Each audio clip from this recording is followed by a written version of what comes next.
Response is extremely important, and again, it relies heavily on how well you've done your mitigation and preparation.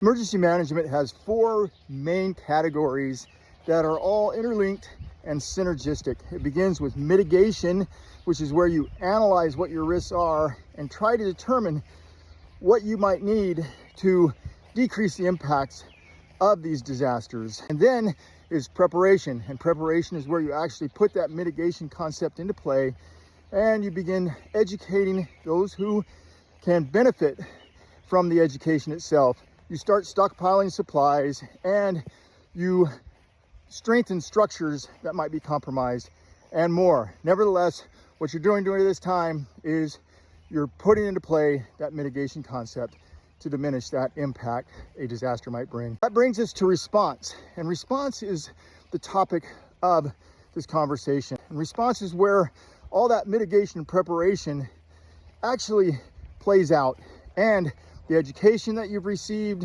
the supplies that you've put aside, the buildings that you've established to be utilized in an emergency, and the buildings and so on that you've reinforced to withstand the disaster.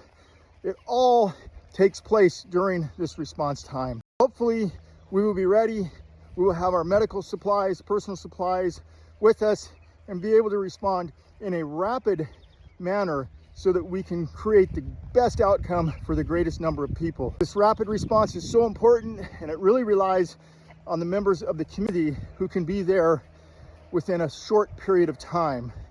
I realize that there's outside players such as the county, the state, and the federal government that will eventually arrive, but it takes them time to get ready, to mobilize, and to arrive on scene. So if your community, your family, yourself have done a good mitigation plan and then prepared for the potential risk, you should be ready to respond, take care of all the medical and psychological impact of the disaster that hits.